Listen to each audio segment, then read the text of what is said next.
Hello and welcome once again to the Owatonna Today Show. I am your host. My name is Betty Johnson. We'd like to thank you for joining us today. It is Wednesday is October 17th, and of course we can be seen 6 days a week on Charter Channel 8. Also, if you're out there on the internet, you can find us on blip.tv along with YouTube, and we're also on Facebook. And if you like us on Facebook, you'll receive a direct link to each new show on your Facebook page. And the Owatonna Today Show would like to welcome your comments and questions and any ideas for topics or guests you may have. You can contact us via email at owatonnatoday@charter.net, or by contacting Leanne Alt, our producer. You can phone her at 390-5751. We have a good show for you today. Our guest to be in the studio, we're going to have with us Detective Mark Edel from the Owatonna Police Department. He's going to be talking about fraud and fraud prevention. And then we're going to be out in the community with Master Gardener Leanne Rugg. She's going to be giving us Lorrie Rugg, excuse me. I'm looking at you, Leanne, and saying Leanne. Lorrie Rugg, who is going to be giving us some tips on how to get your yard ready for the winter. And we'd like to welcome the Owatonna Today Show would like to welcome the Steele County Blades Junior Hockey Team. They're going to be a supporter of the show, and we're going to be giving away tickets. 2 sets of 2 tickets to each of the Steele County Blades home games throughout the season. And these are game passes, so they can be used at any home game of your choice. And if you would like your name entered into the drawing for these tickets, simply like us on Facebook. If you already are a fan of our Facebook page, just like one of our upcoming shows, and your name will be entered into the drawing as well. And we, like I said, we're giving away the Steele County Blades tickets throughout the season, so you have lots of opportunities to win. So we're going to take this break to hear from some of our fine supporters, and then we'll be back with Mark Edel. I'm Dan Branstead of Carlson Branstead and Company, Certified Public Accountants. We support the Owatonna Today Show. Owatonna Public Utilities, real people, real reliable, real progress. Making life a little easier day after day, taking pride in our community, listening to what you say, a voice you can talk to. We're growing with you in mind in everything we do. Owatonna Public Utilities. Hi, this is Laura Ressler greeting you from the Steele County Historical Society's History Center, where we're honoring the past and looking towards the future. We're proud to be a sponsor of the Owatonna Today Show.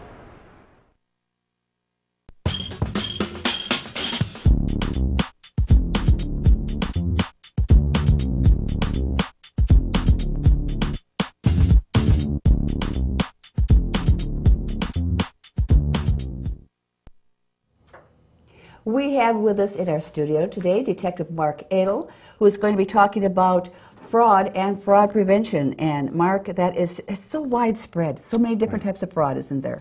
Yes, and you would think in kind of today's age with all the technology and computers and the access that people have to all their personal finances and stuff, that would be a little less, but unfortunately it's not. More. What's the 2 most common frauds that, for the Owatonna Police Department that they face? I'd say for the most part that we deal with stolen credit cards, and then those cards being used to make purchases, and still yet probably stolen checks, probably dealing with those cases also. Which are usually checks kept in wallets and purses. Correct. And things like that. So if the checks are stolen, probably everything else, driver's license and for the most part, credit cards. Yep, Social Security numbers, everything. A lot of insurance cards also, and for the most part, if it's a purse, it's probably going to contain their children's information, the insurance cards and whatnot. So it's identity theft then plus more. Correct. That. Yeah, that is really scary. Right. And for the most part, what I can say is it's just some basic common sense things that people can pretty much avoid these types of crimes, and they're just basic. Don't ever leave your wallet or purse or any valuable items for that matter in your vehicle overnight, locked or unlocked, even in your vehicle. And take those items into your residence, keep everything secure as best as possible. That'll eliminate a lot of it. But what about someone, you know, if they break into your home? Correct. Well, for the most part, if obviously you're not going to hide your own purse within your house, for the most part, you're probably going to set it where you usually normally set it. Easy If to it's grab over it, the go back out of the a door. chair or on wherever you may always used to keep it. Obviously, if that was to happen and you realize that your purse was stolen with all your information in it, contact the bank immediately, your credit card company, all those areas you need to contact immediately. You can, and they'll take care of it. And once you call that in, your bank, they can freeze your card, cancel your card, so therefore nobody will be able to use it. Hopefully they haven't. Your line of credit? Does that get damaged? It can. They can open accounts, take out loans using your Social Security number or whatever they have access to. You can call one of the 3 credit card score companies. And I believe I gave Leanne one number there for one of the companies. And they can freeze your credit report. Okay, that's what I was meaning going to ask, yeah. nobody will be able to obtain a loan in your name or open a credit card, open a new account. It'll be frozen. So that won't be damaged if you've been maintaining a good Right. one. Yeah. Correct. But it is important to contact that so you can freeze your credit. And is that automatic, or do they have to ask?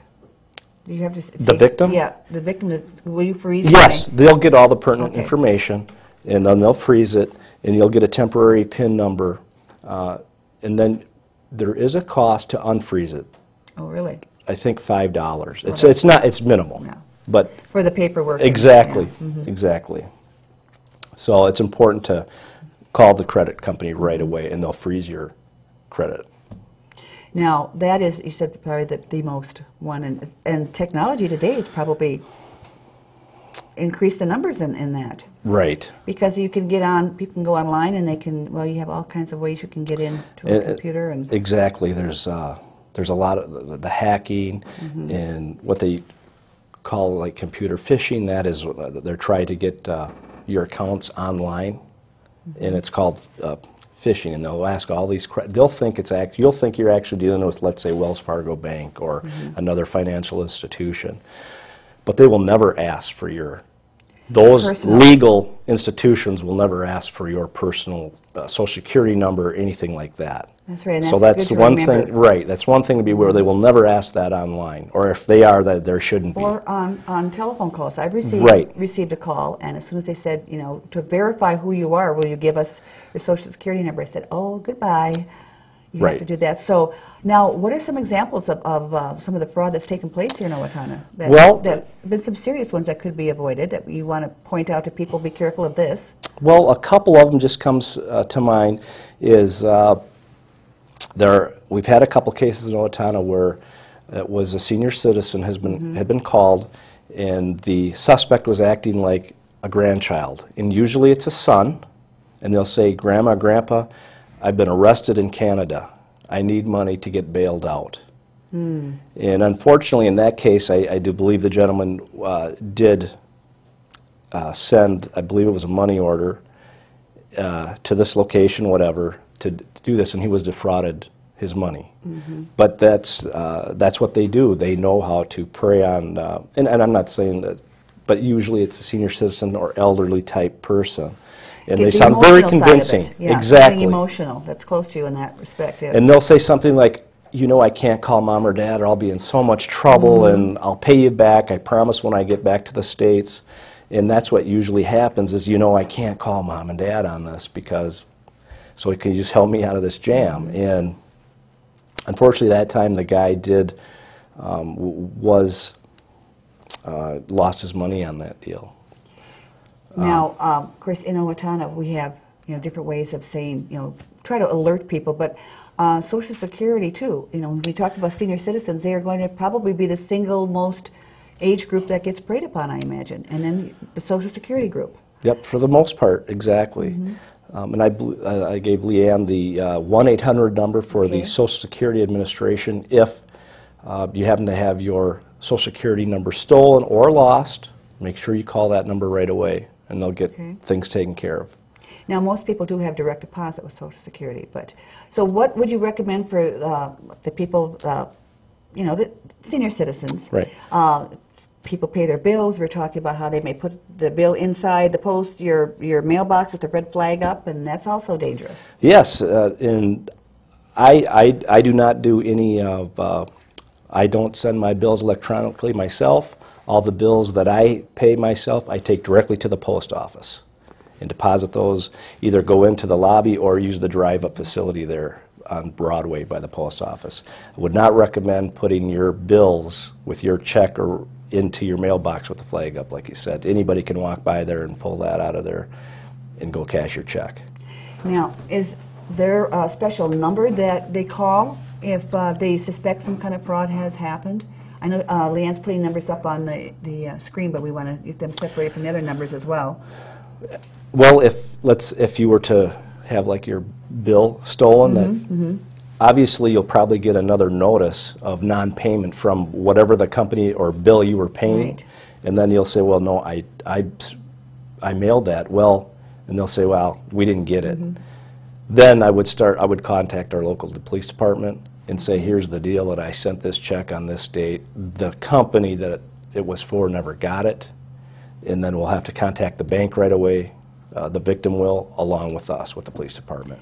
So do you see that happening a lot in Owatonna? Or is it basically what we talked about earlier is the credit card? Right. It's more the credit card. The credit card will be stolen, and then it'll be used at a place where a purchase will be made, and then we'll backtrack on the investigation, and once we're made aware of it, we do make arrests in these cases. We do bring charges.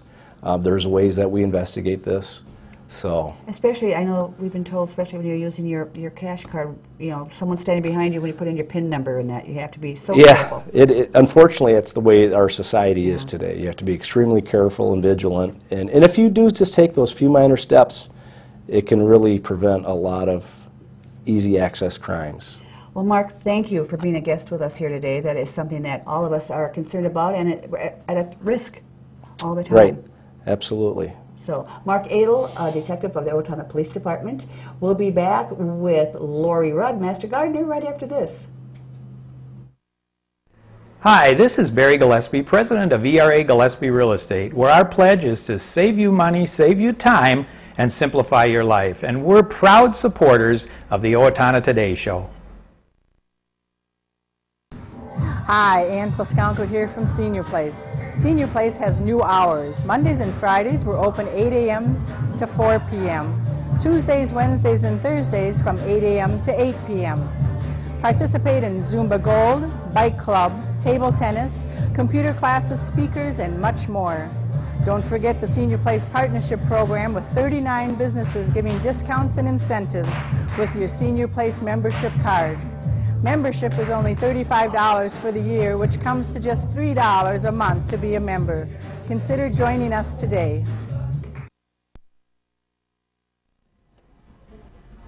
Effective Monday, October 15th, the clinic main entrance will be closed for construction.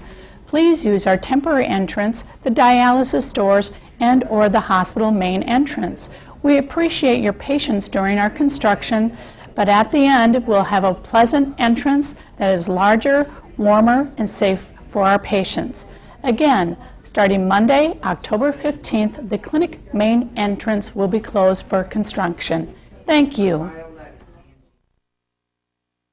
Do you know how to safely dispose of your expired or unused prescription and non-prescription medications? Not by flushing them down the toilet or putting them in the garbage. Doing so pollutes our rivers, streams, and drinking water supply. Take it to the box instead for safe, secure disposal. It's easy. Bring your unused medications in their original containers to the drop-off locations listed on the screen and drop them in the Take It to the Box drop box. Proper disposal of unwanted medications keeps them out of the hands of children and out of our environment. This is a message from the Safe and Drug-Free Coalition of Steele County.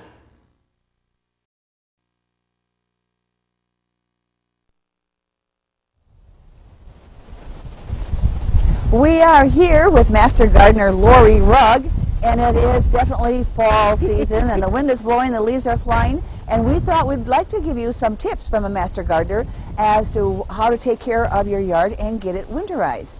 So, Lorrie, first of all, you have do's and don'ts. Yes, I do. You take over and tell us what we need to do and give us a little demonstration as well. I don't know. I'm not good at this, so this will be very helpful to me. Well, because of the drought that we've had this past summer, there's a lot of things that the university is saying that you don't want to do this fall like you typically would do. Normally, they always say fall is the best time to fertilize your yard because it gives it that kickstart in the spring. This year, they're saying not to do that, especially with a quick release nitrogen fertilizer. You don't want to do that. You don't want to aerate your yard, which a lot of people do in the fall, just because to give it that next kick in the spring That's again. going to dry it out even more, won't it? Right, exactly, because yards are under drought stress. Unless you have an in-ground watering system like my neighbors across the street, everybody's yard is in drought stress because it's just you haven't been able to water enough if we would have natural rain. So, and mine is the same way. It's got dry dead spots.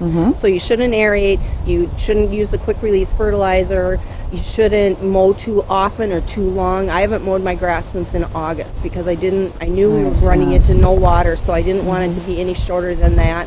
You don't want to dethatch your yard either. So there's some things that you just definitely don't want to do this fall. You would need that for protection? Right. You detached it, it's wide open to the elements and exactly. And with that drought, it's just going to dry out even more. So I, like most people in Owatonna, have dead spots in my yard like this. You know, I've tried to keep it watering as best I can, but there's also a lot of dead grass right here. So I'm going to go ahead and I'm going to seed these areas. They're probably not going to germinate and take off yet this fall, but that's okay. Grass seed can lay dormant all winter long, and when we get some rains, hopefully we're supposed to get rain Saturdays, so I hope we'll get a little bit of rain, but grass seed can lay dormant in the fall time, and it'll start in the spring, and then the snow will cover it, and then it starts off in the spring. So I went out last night and I bought starter fertilizer, which is a good thing to put down. This is to help grass seed get off. But now this is the non-nitrogen? Right. Okay. All right. It's slow release, not quick release. Okay. There's a difference. Slow release as opposed to quick release. So this is slow release. So you just want to sprinkle, work the ground up a little bit so that the grass seed and the fertilizer can take hold. And I just do the sprinkle method. There's an application rate, but... What about on a windy day? Well, wind is not going to really hurt it any because it's still going to sit into the grass. Good, good. And then I just bought an all-purpose kind of a bare spot repair grass seed last night. Looks like it's got a little fertilizer and a little mulch added to it. They have special repair grass. Right, right, because there's all kinds of grass seeds still out available on the market. Just kind of work it in. Okay, you loosened the grass, but you didn't really dethatch it. You just kind of loosened it. I just kind of loosened it and worked, make the soil so that it's a little, so that it's not so hard pan. You just want to work the soil up so that the grass seed can, actually sit down there and just kind of lightly rake it across. You should be good to go. Just kind of works it in. Okay, okay. And if we don't get a lot of rain over the weekend, as predicted, I will. I spent last week watering. I had sprinklers going all over in my yard, and I'm sure my neighbors think that lady's crazy, but I don't want my trees and shrubs to die. It's not so much. I think my yard might take a hit and be tough in the spring, but I'm more concerned about my trees and shrubs and my flowers. Well, this may seem like it is an inexperienced question since I'm not on this, but if you do, someone wants to fix their spot, they know there's not any rain coming, and they water it, wouldn't want to water it too heavy, would you? Because it's freezing at night now. Right, yep, exactly. And the ground will be hard eventually. So I would, if we don't get, I was thinking if it got warm enough this afternoon, I'd get some sprinklers going and give it just a little bit of a light, I let them run for a couple hours so they get a good soaking. So what is the temperature that would be, above 60 or above 50, nothing below 50 or above 40? I don't think the temperature really matters because they say you can water your yard up until the ground freezes. Oh, okay. So as long as your hose is still working, you have them available and operational, you can still keep watering your yard and your trees until the ground actually freezes, which, yes, it's been getting cold at night, but the ground itself, ground temperature is still warm. Even though the air temperature is colder, the ground temperature, the soil temperature is still fairly warm yet. So now what about plants? If people have, they've covered up their plants, or they've probably taken them in, anything, I suppose the dryness would have helped or hindered any perennials as well. How do you... Yeah, I have a big perennial bed, and so I've really been, that's gotten more water than anything in my yard because I definitely don't want to lose my perennials because it's been a collection over years and years and years. So, and I will, when I get to mow next time here and mulch my leaves again, I always collect my leaves and I put them, and I shred them up. and I put them over my perennial beds for winter protection also. So there's more things that I can do yet outside here, even though it's, you know, kind of getting to mid-October. Still, there are things to do. Hopefully we'll have a few nice days yet that we can be out and do more yard work yet. So now, does it help? I know my husband always, he bags the leaves and grinds them up, and then you put them around your plants, and how do you keep the wind from blowing it away? My perennial bed, which is back over here, I don't cut my perennial bed down to nothing. I leave the stems and everything along, partly for that reason, so that they don't blow around. But I think the birds like to have the seeds from some of the flower heads all winter long. They eat them, so I'm not one that goes in and cleans my perennial bed totally off to nothing over in the fall. So don't mow your perennial bed. I don't. A lot of people do, and that's kind of personal preference. I just like to have that mulch area available because it will help trap the snow too. Not only do the leaves cushion the perennials, then the snow will tend to come onto that too. Well, what about in the spring when they're starting to grow and come and you've left that there? Then you have to. And I just kind of slightly start to rake it off, depending on what kind of a spring we have. I just kind of start to loosely remove all that and let it go. And sometimes I've uncovered things and they're this high already and they're yellow because they haven't had any sun, but they pop right back as soon as you get the foliage and things off. Well, there's going to be leaves continuing to fall in the yard and people raking it up. Now, is there something else that you want to that we haven't touched on?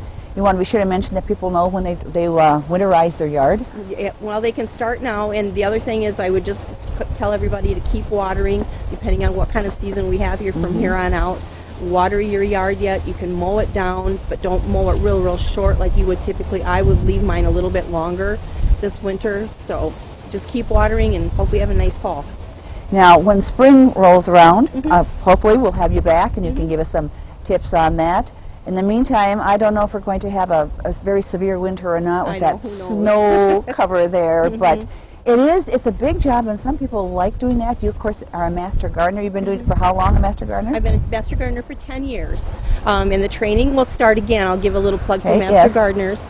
Training will start again in January. If anyone's interested in becoming a master gardener, they need to call the extension office and talk to our horticulture person, and she will get them signed up. We start sign-ups. We can get online. As outstate, I didn't go into the cities to take classroom training to become a master gardener. I did it online, which for me worked great because I work full-time. So I took the classroom. I learned a lot. It's just been a wonderful, wonderful experience for me. But if they're interested at all, call the extension office and Deb will be more than happy to help you get signed up. And would that be a place to call if they did have a question that somebody they couldn't? Yes, absolutely. Yeah. She does man the phone lines there, so questions do get answered. They also have handouts, don't they, with information and tips and that they can pick up? And we also have a website. The University of Minnesota has a great website with gardening tips, and there's an Ask a Master Gardener section in there too. If people have problems, they can certainly do that as well. So once again, I want to quickly cover, in case someone's just joined us, because it's very important, some of the things that people normally would do to get their yard ready for winter, they should not do this year because of the drought, and that is? And that's, you don't want to use a quick release fertilizer. You want to use a slow release fertilizer if you want to do any fertilizing at all. You want to keep watering. You don't want to cut your grass really short. You don't want to aerate it. You don't want to dethatch it. You just want to, your yard is under stress now, and hopefully we'll get some much needed moisture yet this fall. Basically, it's common sense. If it's could help contribute to drying out your lawn, don't do it. Exactly, exactly. What about trimming bushes? Bushes, yes. Trees this time of year, Lorrie? It depends on what kind they are. If anything flowers in the spring, don't do it because you're cutting off the old wood where the blooms are going to occur in the spring. Like for instance, lilacs. You want to trim lilacs after they get done blooming in the spring. So it depends on when the flower or the tree blooms. You can actually trim some of the big trees in the wintertime when they're dormant. That's a good time to do that. In the wintertime you can do that. Yep. Oh, another good tip. Yep, exactly. And there's a good website information guide about that. Whatever kind of tree it is, then that will tell you what time of year to do it. Great. Lots of valuable information. Lorrie, thank you. Lorrie Rugg has been our guest today on the Owatonna Today Show. I'm Betty Johnson. Hi, I'm Glenn Mager. And I'm Tim Thomas of the Brick Mager Funeral Home, and we're proud to serve the Medford and Owatonna areas with cremation and traditional funeral services. And we're proud to be a part of the Owatonna Today Show. Hi, I'm Amy Martinez. And I'm Adam Martinez, owners of Snap Fitness in Owatonna. Snap Fitness is a fast, convenient, and affordable fitness center, and we're proud supporters of the Owatonna Today Show. Here at the Owatonna Care Center, we strive to create an atmosphere of community and family. We have many family members who are highly involved in the care of their loved ones and the activities and events that are put on at the facility. There are many opportunities each month for families and residents to gather together for meals and various activities. We feel that it's important to make our residents feel like they are at home, whether they reside here long-term or they're here visiting for a short stay. We welcome community members to stop in at any time to be part of our community. Hello, I'm Sean McNulty with Brookdale Senior Living, Sterling House in Clarebridge, and we're a proud sponsor of the Owatonna Today Show. In 2011, United Way funded programs provided services to over 10,000 Owatonna residents. For the second consecutive year, the vast majority needed help to meet their most basic needs: food, clothing, housing, and safety. United Way of Steele County is able to sustain a safety net of direct services, prepare our children for the future, and provide seniors with support to age in place due to the generosity of our community. Please make a donation to United Way again this year. Our neighbors are counting on us, and we are counting on you. We are back. There are lots of events going on around the area and in Owatonna for the next couple of weeks we want to pass along to you. First of all, the absentee ballots for the upcoming November 6, 2012 general election are now available at the Steele County Auditor's Office during regular business hours. The Auditor's Office will be open on Saturday, November 3rd from 10 until 3 p.m. And Click It or Ticket, that is still running, enforcement of the seatbelt law. So remember to wear your seatbelts and make sure that children are in appropriate child safety seats. This is going on through the 26th of October. And coming up, the Steele County Historical Society is pleased to announce a roundtable discussion coming up tomorrow, the 18th at 7 p.m. in the Wenger Room of the History Center. The admission to the roundtable is free to Historical Society members and just $2 per person for non-members. Again, that is coming up tomorrow, the 18th at 7 p.m. And the Steele County Historical Society is pleased to announce that they will host the Family Genealogy Forum coming up on October 22nd. It's a great opportunity for the public to see what is offered at the History Center for personal genealogy research. And the Owatonna Hospital is offering a free sleep disorder seminar coming up Tuesday, October 23rd and Tuesday, November 13th from 7 until 8 p.m. at the Owatonna Hospital's Service Conference Room. And the Autism Spectrum Disorder Parent Support Group will be holding another meeting coming up October 23rd at 6 until 7:30, and this will be at Associated Church. Do we have time for one more? Okay, the Owatonna Foundation is pleased to make available $15,000 to assist students who plan to attend non-four-year programs at technical or community colleges to prepare themselves for technical careers.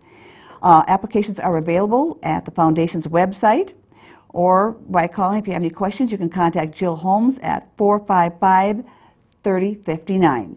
And that is the Owatonna Today Show for today, Wednesday, October 17th. Thank you for joining us. For Leanne Alt, the producer, I'm Betty Johnson.